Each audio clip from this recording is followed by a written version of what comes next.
Hello, this is Chef Michael, and we're going to be doing an extended video series on holiday cooking. We're going to make a variety of items, including our goose, one of our geese from this season. We're going to be doing a cornbread stuffing that's going to have a lot of more European style items like chestnuts in it and local vegetables. Most of what we're cooking will be semi-local, either coming from our garden, our friend Nabi who forages, and the farmer's market.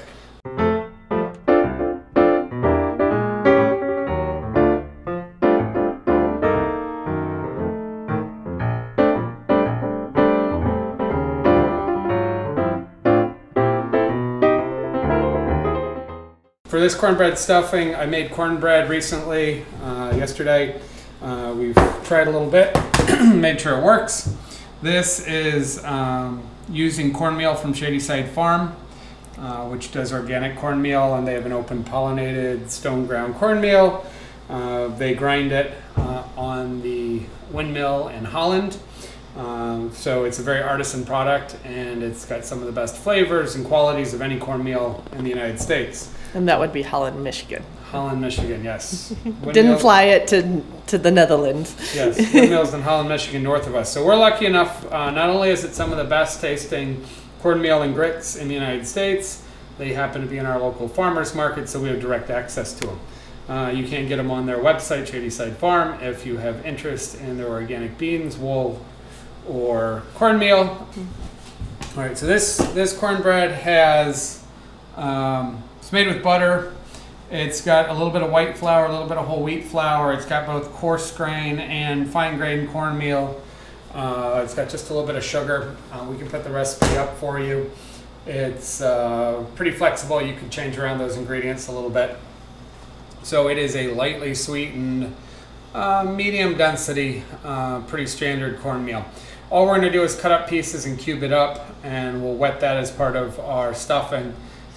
But today what we're doing is we're just preparing all the other ingredients that will go in it, because this could all be done in the morning, but we're going to do it a day ahead of time so that we can pick it up and finish it quicker during the day. So I am going to add into it chanterelles. These are chanterelles we bought at our local grocery store, but they were foraged somewhere because they still have pine needles and little bug bites in them. So Pacific Northwest King chanterelles. This is a chicken mushroom which was foraged with Nabi. This one's getting a little older, and it's kind of the end of it, so we'll cut off what we can. As you get towards the center part, it will get kind of tough and woody and sort of styrofoamy. It's not, flavor's fine, but I'll just cut up a little bit of this. We're just finishing that. I have a local leek. This is an absolutely huge leek, so I grabbed that. That's from Nabi too, right? I think so. Carrots and celery, or just grocery store carrots and celery today. Got some local baby garlic. This was plantain garlic, or just small garlic. I'm going to actually roast a small amount of this for some other stuff. So this was going to be roasted. I think I got more over here.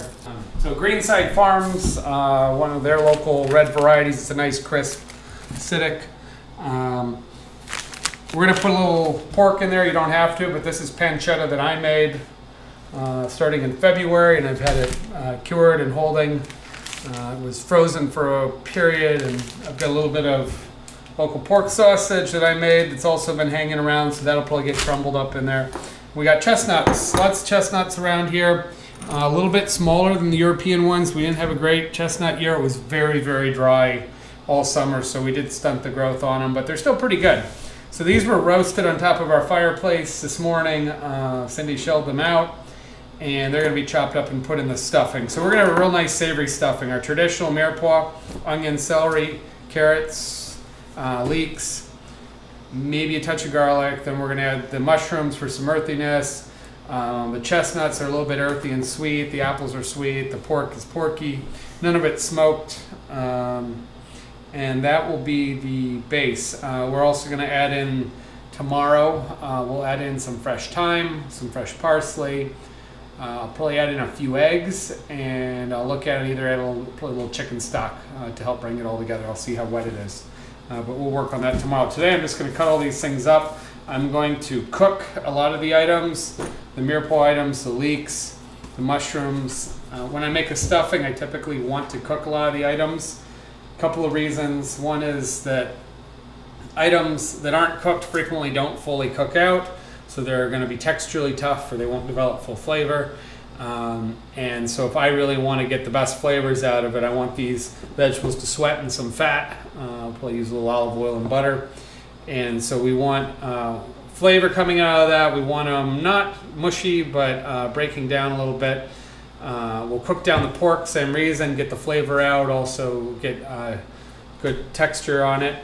And of course, stuffings are concerned that the things are fully cooked. So we're going to have eggs and dairy and everything else. They'll get fully cooked. But if there's any concern about things you're putting in it, it's always better to start with pre-cooking some of these items. I don't use a lot of things other than fresh herbs and salt and pepper. We don't really need them when you're cooking with great quality products. The flavor's already there, so putting in all kinds of secret seasonings and spices and things is not really very helpful. Just for a leek, so you know, a lot of this hard leek this is good for stock, but it can't even make your stock green. So I take off the top part. We may compost it. I don't know if we have an immediate use for it. The other thing is leeks grow in the mud. They love wet, rich soil, loose soil. They can get really muddy. I'm guessing one that's this big has been through a lot of seasonal cycles is going to be pretty muddy. So what we do is we open it halfway, like this, or all the way, leave the root in, and we can thumb through it. Actually, it's not that dirty. Sometimes you'll see them really dirty. All I do now is I rinse it thoroughly, because leeks are just one of those notorious items like greens for adding sand and really ruining a item that you thought was going to be good until you crunched into the sand. Real simple, just open it like a book. Get the dirt out. For leeks, now I can cut the ends off. Just the root end, just a little bit's fine. Again, that can go into stock or chickens or whatever. It's all good. As far as cutting up leeks, when they're big like this, best thing to do is take about half of it out, because now you can smash it down. And it's a lot easier, it won't slip on you, and you can get it into a decent rough, medium dice. Alright, well I think my peeler's in the wash. Carrots are one of the few items that if you don't have a peeler, it's not a big deal. Alright, now that we have scraped and peeled our carrots, I'm going to cut them down into workable sizes. Make a flat edge. Just a little smaller dice than the other stuff because it's harder. I want it to cook pretty evenly. So this is between a small and a medium dice because it's close to a small dice, just rough.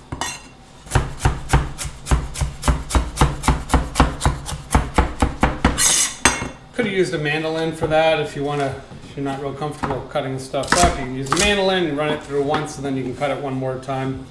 That works. A lot of ways to do it. Celery, same thing. I like to cut it in the middle just so the sides fall flat, and then I'm going to do a rough dice on it.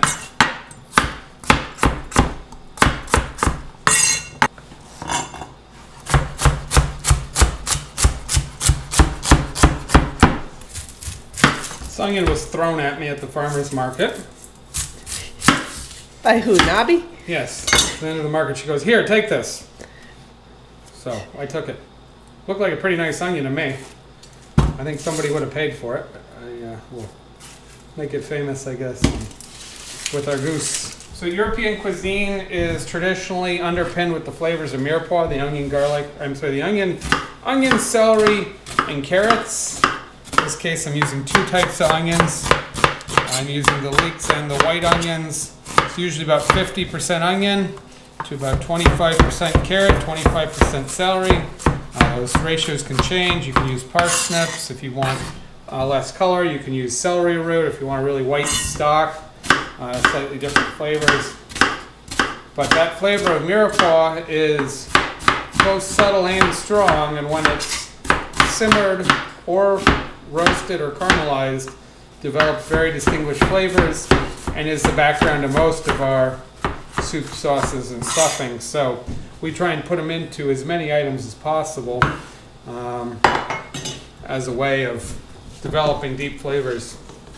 This, along with bay leaf, thyme, maybe a touch of garlic, some parsley, and other things, is pretty much the background of making a good quality stuffing.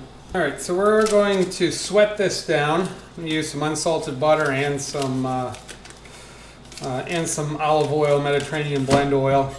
You can definitely use any oil you like. Not necessary to use extra virgin olive oil and something like this. A pure or a blended oil is fine. Canola, whatever. Adding some butter in, again, not necessary. But butter has unique flavors, and when you sweat mirepoix, I just have the feeling that butter does a nicer job. You just get a better flavor. I'm going to add a little bit of this blend oil. So canola, grapeseed oil, which are both pretty neutral, and some, I think it has extra virgin olive oil in it too. So we got lots of good flavors. While that's getting ready, I am going to prepare a little bit of the pork. We're probably going to stick it in this cast iron. Back here, we're going to do the same thing. We're just going to render down, start getting some good flavors. So the difference between, this is pancetta. Pancetta is Italian bacon. It is cured, however, it is not smoked. Also, when you buy it in the store, frequently it's done quickly, and it's also frequently cooked. This smells a little bit nutty. This is been hung, which is a traditional way to do it. So you can ask him, is the pancetta, how is it prepared? Is it a cooked pancetta, or is it brined, or whatever? This was not brined. It was rubbed, and then it was hung. And I don't know how much more to use. This stuff's pretty expensive, a little cheaper than prosciutto, but this is the end of what I have. We got to get another pig before we get any more of it. Is that a shout out to the Pratt so we can get one of their pigs next year? Anybody who's got a good heritage hog is good by me, but yeah, Pratt's or Homestead Dad. Dad, Pratt's, anybody around here, if they've got, yeah, probably come sometime next year. We're due. This was a red wattle. This one ate great. I've worked with a lot of Durack, some Berkshire, some just heritage blend. Little bit on Mangalitsa's, but the Mangalitsa's are super fatty, so they're really only good for doing stuff like this. They're not as good of a multi-purpose, and we do use ours multi-purpose, but I do pure. All right, so we're just gonna sweat this stuff. So all I want to do is develop flavor, tenderize it. I don't want to really develop much color, not important on this. I'm going to start this out separate of the vegetables. I could have started this first and then added the fat, the vegetables into some of this fat, but keep things moving along. We always got multiple things going.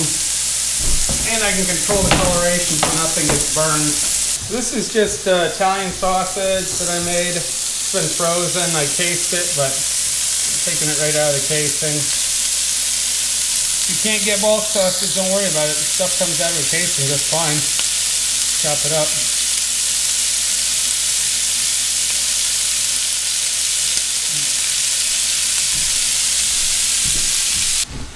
Alright, mushroom, I'm just going to see what I can get off of this.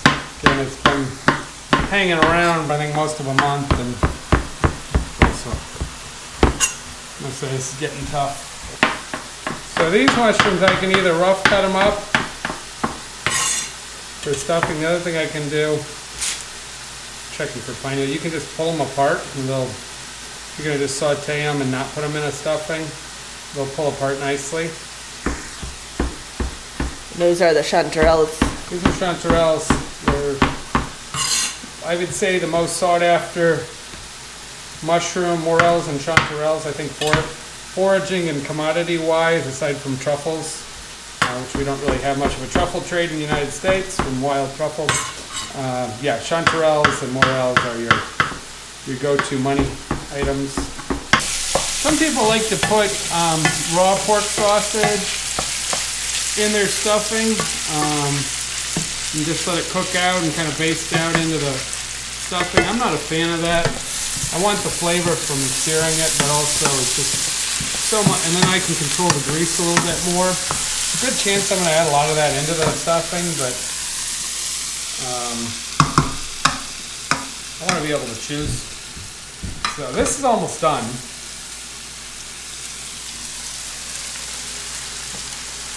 I think I will add a little salt and pepper to it just to get it going. So, fresh ground pepper. A little bit of salt.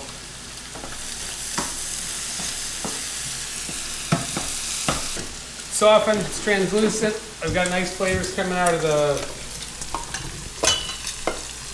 leeks. Soften the carrots a little bit. Smell the celery.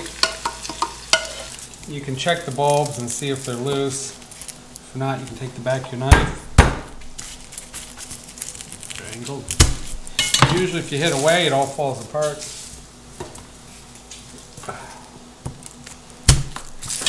There we go. Sometimes they fly all over the place. Take the skins off, stems out. There's just some little cloves. Take the end off, the root end off.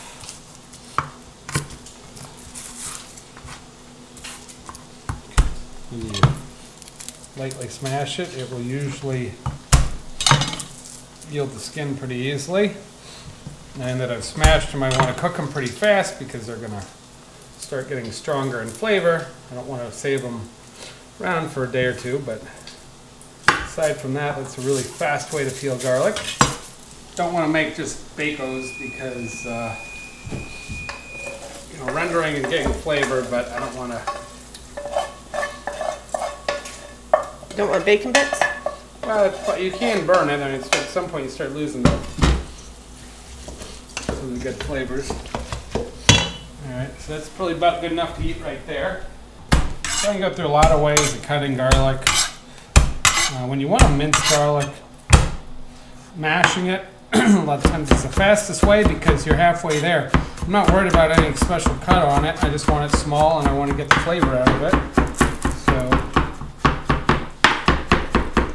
give it a smash.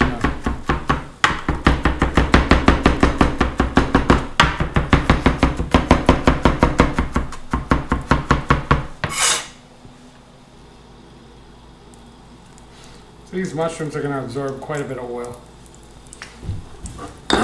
So we want a smoking hot pan. I'm just cleaned out the pan we had going. Make sure there isn't too much stuff in the bottom that's going to burn up. Mushrooms you got to cook really hot. It's the only way you get good color. And I'm going to wait a second to put the garlic in because I want the mushrooms to brown, but I don't want the garlic to toast too much. It can get bitter.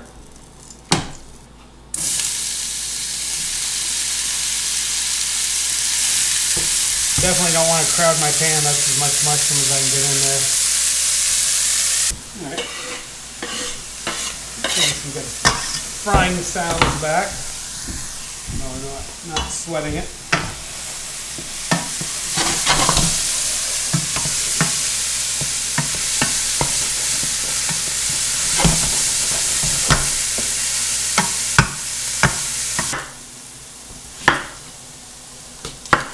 Want the skin on so we can see what they are in the stuffing. You could peel them, but no need to. If this is a bigger apple, I can cut it down the middle.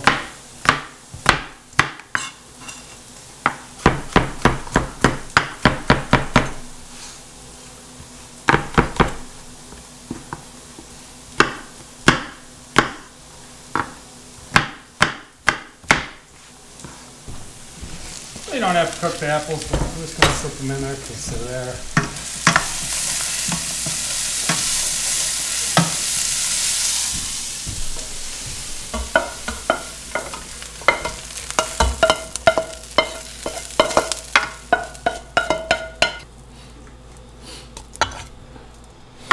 So the chestnuts, This is kind of an average to medium-sized chestnut.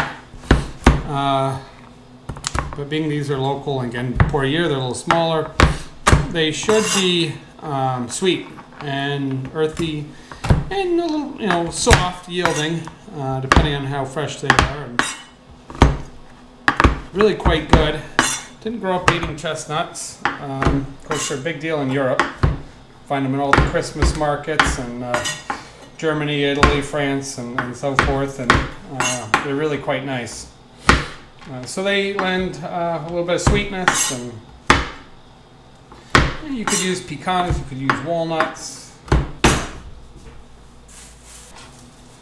Put a little parsley in. I'll use the stems possibly for sauce and such, but parsley's good. People think it's just for color, for garnish. It's a leaf because people put it there. It really isn't, and that's one possible use, but parsley is bitter, it's astringent.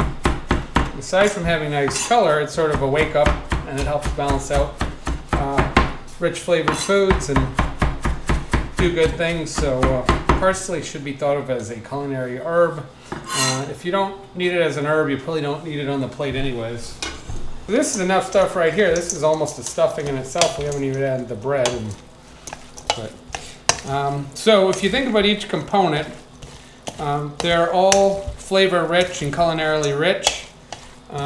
They all have fairly good caloric properties and other properties, and so we're taking a juxtaposition of sweet and sour and earthy and funky and herbaceous and some nice porky flavors and cured, and all these things together are what make up a good stuffing, and you can add or delete from it, but this is really really the foundation of a good stuffing. All right, so next step to making a good stuffing or dressing is high quality bread. You can use the Wonder Bread or the cheapy stuff and it works and it's squishy. Use about anything to fill up space, but start with a bread that tastes good. It doesn't have to be fresh. It could be 2-3 days old. But if it's hard as a rock, going moldy, or if it's just cheap bread, it's not going to be the best. So this was that cornbread we talked about earlier. It's just to stir together cornbread. And so I'm going to just cut pieces on it. We may not use all of it. We may save a little bit for dinner. So just thinking about 1/2 inch or so pieces.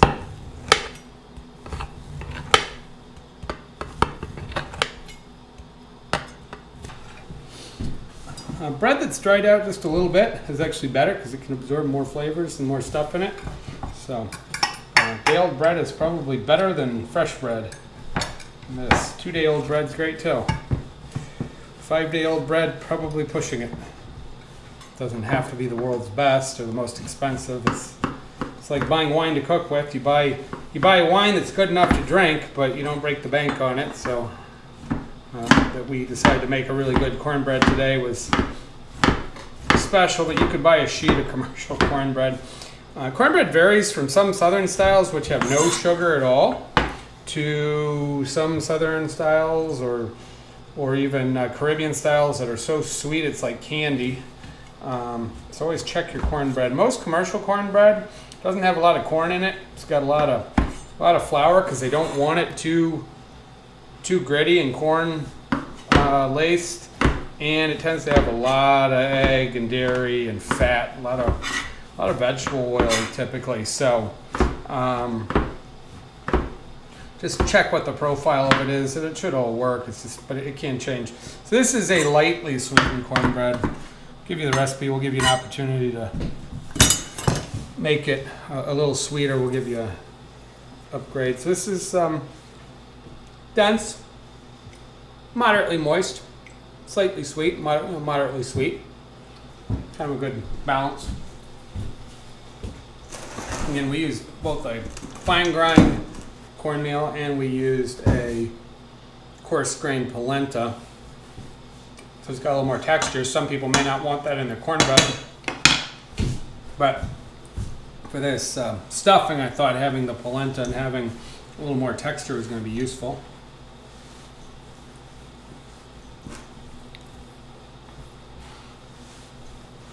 This all gets dumped in here. Measuring is pretty optional.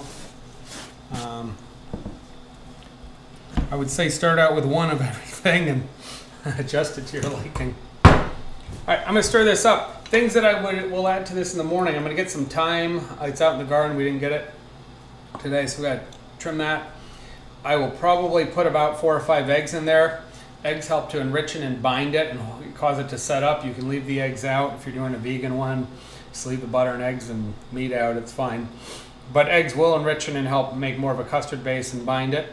If I find it's dry, which is probably a little dry, I'll either add in some chicken stock or I'll add in a little bit of milk or water or vegetable stock or whatever. Something flavorful to wet it. I will check the seasoning. I might check that now and just see if it tastes good. If it tastes good now, it should be fine. Everything you put in should be relatively well seasoned so that the final item just needs to be lightly adjusted. I'll probably end up adding some cracked pepper, maybe a few dry spices along with the fresh thyme. I don't know if I have any fresh sage, but I might put a little dry sage in there. Just go easy on the sage. You could put in dried fruit if you want to put in dried cranberries or cherries or whatever. But this is already looking fairly moist. Again, with a light adjustment in moisture, this is ready to pack into a pan and cook. Chef taste. It's all going to be cooked. So check that you got kind of a little everything in there. And